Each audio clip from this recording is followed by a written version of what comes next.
Hey guys, so the last video I watched was the Kansas City Chiefs versus the Texans, and the main reason I watched that game was because the Bills had a bye and people have been telling me to check out Patrick Mahomes. Now, I don't feel like that game did really showcase why there's so much hype around Patrick Mahomes, because I really didn't seem that impressed by it. So I've got up this other video, and it's titled "How the NFL Overlooked Patrick Mahomes Before His Incredible MVP Season." So I'm hoping that by watching this video, I understand a little bit more about the hype surrounding Patrick Mahomes. So let's give it a watch. Drafting the correct quarterback is probably the single most important decision that coaches and GMs have to make during their tenure, as it'll likely define whether or not they're able to keep their job in the years to come. That's why every single draft typically has a good bit of controversy when it comes to selecting your guy at football's most important position, and you don't have to look very far back in order to see an example. Now, you guys have told me a lot about is a sure bet when it comes to taking a quarterback the importance of the combination between the coach and the quarterback. Players transitioning from college to the NFL, including but not limited to work ethic, leadership ability, raw talent, football IQ, overall intelligence, and a bunch of other intangibles that make the greatest of all time the greatest of all time. For that reason, a lot of coaches out there don't always want the most pro-ready or polished quarterback in the class. They want a player that has a high ceiling within their particular scheme so they can work towards building that player into the potential they see in them. This works better for some than for others, but while getting it wrong can cost you your job, getting it right can secure your team's success for the years to come. And though it's very, very early in his career, Patrick Mahomes seems perfectly aligned with his coach Andy Reid to take the throne as the league's next perennially great QB. Is that him? So today, I want to talk about what a really special case Mahomes has been, and he why looks some young. people were wrong about him before 2018 began, and even back when he was drafted as He looks so young. He looks like a kid. Before we jump straight into it, though, I'd like to thank today's sponsor. I guess he is probably young, because he's like meant to be the next big thing. Looking like DK Metcalf or Eddie Lacy, I'm in a fuss full of these ads. Let's take a look at Pat Mahomes' career before he joined the Chiefs, and how that path led to one of the most prolific seasons from a quarterback in all of NFL history. Whoa. As the son of an MLB pitcher, in Patrick all of Mahomes NFL history, always had a gift for playing sports, and he mastered every single one that he suited up for as a kid. He'd have an excellent high school career in both baseball and football, throwing a no-hitter that included 16 strikeouts in one game right after he'd just thrown for 15 touchdowns that past fall. But despite having a cannon for an arm and natural mobility in and out of the pocket, his shaky mechanics and less than 2 years of experience led to him going primarily unrecruited in football, only receiving a handful of scholarship offers from teams in the area like Rice, Houston, and Texas Tech, where he'd eventually sign. Luckily, though, that natural that's still 3 offers. Like, that sounds pretty good to me. Would come in handy as soon as he arrived in Lubbock, as he made an easy transition into Cliff Kingsbury's air raid system, one centered around spread formations that he'd been accustomed to in high school.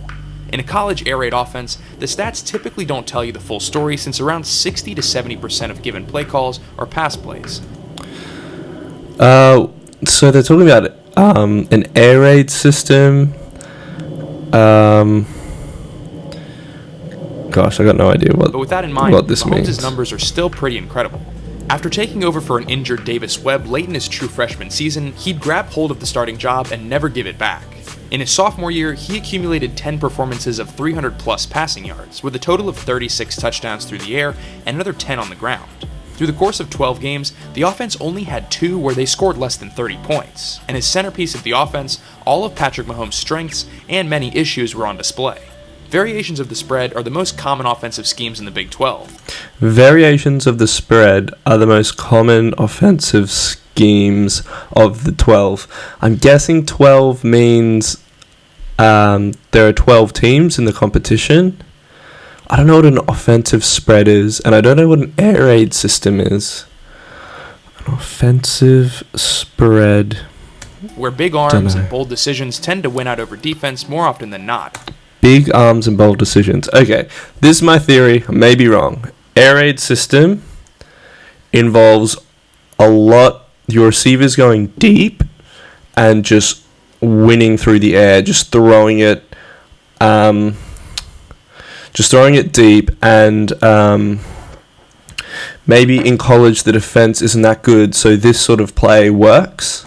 this air raid system works in college, and it suits Patrick Mahomes because he comes from a baseball background and he's just naturally talented. That's what I'm guessing they're talking about here. I don't know what this offensive sweep is they're talking about. I just can't imagine what that could be. Insanely high-scoring games that you sometimes see. During his freshman year in college, Mahomes played as a relief pitcher for Texas Tech's baseball team, but in coming into the offseason for his junior year, he left to focus on football. That would obviously turn out to be the right decision. Chose the right sport. But at the time, it was a big choice, choosing to pave a different path from the one that his father had carved out in playing professional baseball. Okay, so it's got some genetics there. Though, and he felt like he still had a ton to prove out on the football field. He continued to grow as a passer and have his best year in his junior season, throwing for over 5,000 yards and 41 touchdowns through 12 games. He excelled in utilizing RPOs or run-pass options, making use of his quick release and occasionally unorthodox mechanics to run-pass options, making use of his quick release. So you've got a runner, you've got maybe like a running back option and also receiver options in the one play. And because he can throw it quickly after the snap, he can make that quick decision. Like, no, I'm not going to give it to the runner. I'm going to give it to the receiver. Guys, this is like a second language I'm hearing right now. I'm just guessing. I honestly, this is hard to follow. There's probably going to be a lot of pauses in this video. To sling the ball outside to receivers. He also improved other aspects of his game, such as his eye movement, a subtle action that's made Mahomes able to be all the more threatening in baiting linebackers and defensive backs. Eye movement. To bait defensive backs and linebackers. Guys, this is so much more complicated than I first thought. Eye movements. Eye movements is a skill that you develop. I just realized so much. So, in rugby union, eye movement is also really important, but they just don't talk about it much. So, it's mainly for faking, they call it a dummy, where you pretend to pass it. And to sell a dummy, which is to really make the opponent believe you're gonna pass it when you're not. You look at the person you pretend you're passing it to, and then fake a pass. And that is really effective. So I'm guessing with NFL though, if you're a quarterback, you're looking at a number of different people to pass to all at once. So you can sell a fake throw to any one of those receivers, which is important because the defenders might gravitate towards someone. You don't want your defenders being drawn to the person you're actually going to pass it to. So eye contact's important. Gosh, that's complicated. And how do they measure? If you're a scout, how do you measure whether someone's got good eye movement? This is so weird. This is so much more complicated than I thought. Among the crazy amount of highlights from his junior season, there's still one game that stands out in the mind of anyone who's kept up with the quarterbacks of each team since they last played. Baker Mayfield and Mahomes had both started out their college careers at Tech, and both teams ran similar offenses masterminded by Cliff Kingsbury and Lincoln Riley. With two powder kegs on offense and two defenses that just simply didn't match up, it was destined to be a fireworks show. Mayfield and Mahomes combined for 1,708 passing yards in a record-setting 66-59. That's what I'm guessing the air raid system is, those big long passes. History that involved ranked teams. Mahomes eclipsed the mark for most yards of total offense in a game ever with 819, throwing 88 passes over the course of the night. Throwing for 2 games worth of yards in just one certainly didn't hurt Mahomes' statistics, and he finished the year as the top passing quarterback in the nation before declaring for the 2017 NFL Draft. But guys, it seems like an air raid system would be more about the receivers than the quarterback. I'm assuming that I'm right about the air raid system, actually. I don't even know if I'm right about it, but if it is about going through the air and going quite long, then all you need is a quarterback with a big arm, and the rest of it's up to the receivers to break away from their defenders and to make the catch. His stats were otherworldly, as I'm he guessing averaged that's what over an air raid system 420 is. yards per game in his junior season, but there were still significant questions about his NFL readiness and how much of an investment would need to be made in order to make Mahomes into a competent pro quarterback. The pre-draft process would Investment by certainly make who? him more endearing to teams, throwing passes that clocked in at Pre-draft. 60 miles an hour at the combine, which is tied for the highest to What be did they made say? in order to make Mahomes into a competent pro quarterback. The pre-draft process would certainly make him more endearing to teams. The pre-draft process would make him more enduring to teams. So are people invited to the pre-draft process, or does Mahomes have to pay himself to be a part of it? How does that work? And who's making the investment? Is the NFL making the investment in his development, or is he paying private companies? Is he investing in himself? Oh, this is so Throwing passes complicated. that clocked in at 60 miles an hour at the combine, which is tied for the highest ever recorded, and working out privately for 18 different organizations in the months leading up to draft night. Working out privately to 18 different organizations. This is so different to rugby. Who are these organizations? Does he pay them? Does he pay private organizations to work out with, and then they measure his performances and give that to the NFL? Is that what's going on here? And then the NFL is like, this guy's a good prospect. We're going to invite him to the pre-NFL draft process. I'm just speculating here. His I have peaks and no valleys idea. at Texas Tech had made him one of the most intriguing players in the class, with some analysts rating him as high as a top 10 talent, and many others having him falling out of the first round entirely. There wasn't any debate on whether or not he had the physical gifts to be an NFL quarterback. That much was already certain.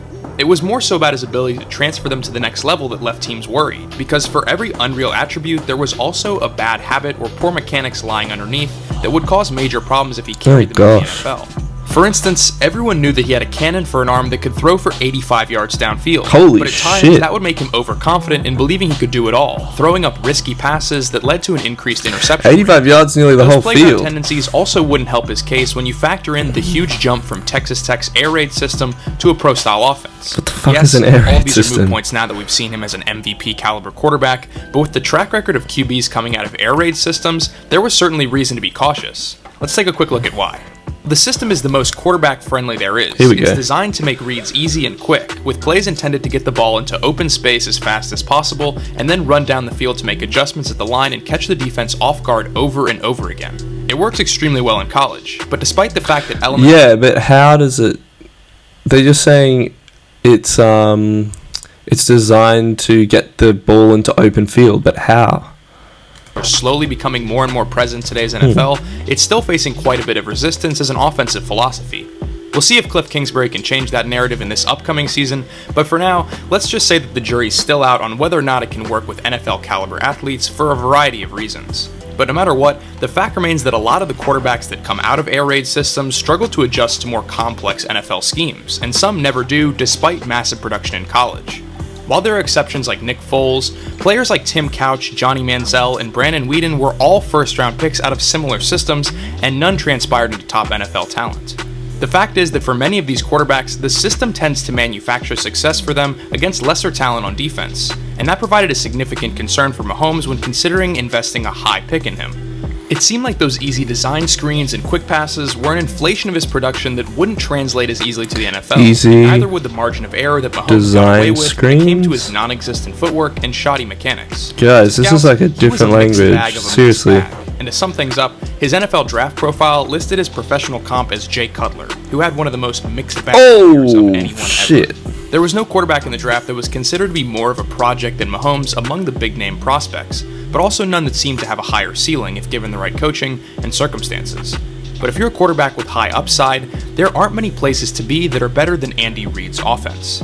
In a draft where no one was sure of what value to place on Mahomes, the Kansas City Chiefs traded up from the 27th pick in the first round all the way up to the 10th to grab Mahomes in a move that some analysts called the worst pick in the entire draft. So this guy's like, Chiefs Kingdom were pretty varied. they know he's got a Kansas lot City of was the annual potential, playoff contender who couldn't seem like to get the over the most hump in the potential, but they intermediate just weren't and now sure rather whether than they should stocking up on invest immediate impact players, the they money, drafted a quarterback resources, for the and future. time But into beneath all of reaching the that talk and potential. hot takes, Reid and his staff had a plan for the next Sounds few years like- of their team, and it just so happened to work out pretty well.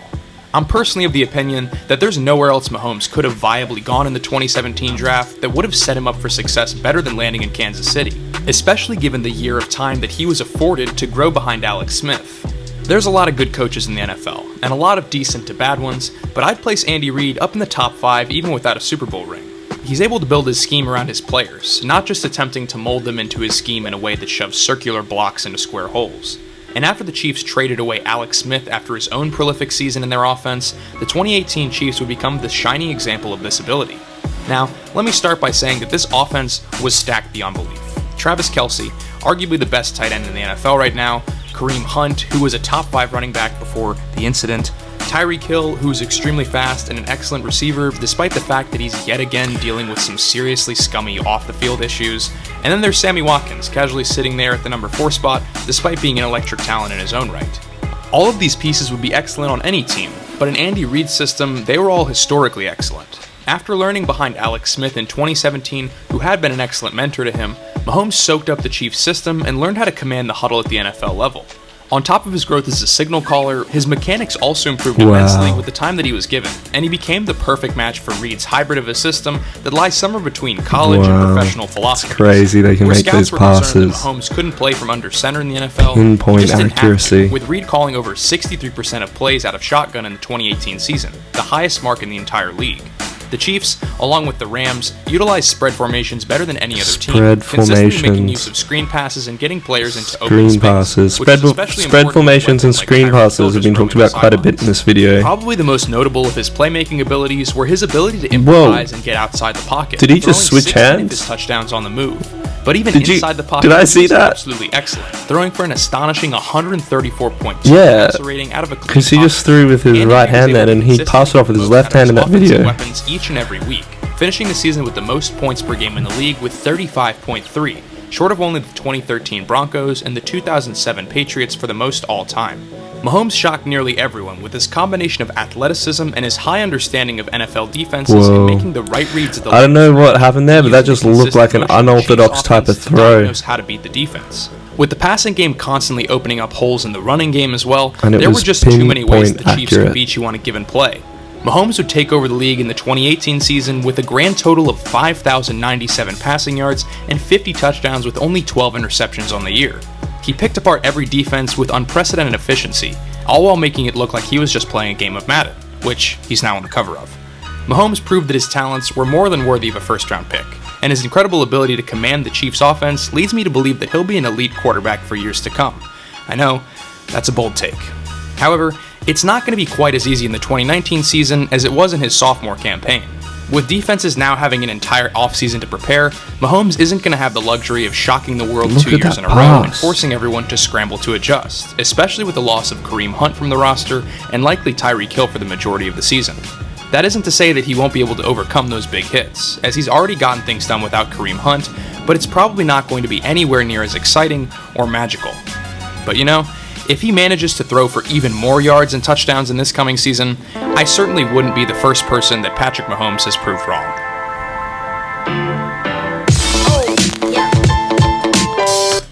Alright, I'm going to be honest, I did not understand probably 50% of that video, but what I did get out of it was Patrick Mahomes was sort of like a player with massive potential that teams would have to invest a lot in to get out of, and that one coach, I can't remember what his name was, someone Reid, I think, he decided to invest in Mahomes, and he also designed his gameplay around his players' attributes rather than trying to make his players fit his gameplay. So in doing that, that also supported the use of Patrick Mahomes' skills. Now, Patrick Mahomes doesn't seem flashy. Like, I think in the game I watched, which was the Kansas Chiefs versus the Texans, I didn't really understand why there was so much hype, because I didn't understand what made him good. And now I realize it's just his, he's breaking all these records through his passing yards, and stats don't lie, you know what I mean? Like, if he's getting all these passes, he's doing the right things. And maybe it's little subtleties like eye movement, stuff like that I'd never even thought of. Maybe he's good at all these, the more finer details that make a good quarterback that I don't really understand quite yet. But super interesting. I'd love to know what an air raid system is, what like screening is, and simple screening. I think they said sweeping systems, excuse me, or something. Yeah, it was an interesting video, and it really highlighted how much I don't know about this game. So yeah, enjoyed watching it though. I've got a lot to learn. I mean, that must take years to understand football. Like, I get a lot out of watching these highlights videos, and I don't even understand the game that well. So I can't imagine what it's like for the fans that do understand the game, how exciting that must be, and how entertaining that must be. And yeah, hopefully I get there, because on a simple level, the game's great. On an advanced level, I imagine it's even better. Anyway, guys, I'll post another video on the Bills game for Week 7, which I'm pumped about, and I want to focus a bit more on the defense for that game, because I feel like that's a whole part of the game I'm sort of not really watching much. I'm always watching the team with the ball. Yeah, so I'm gonna do that. Anyway, see ya. Thanks.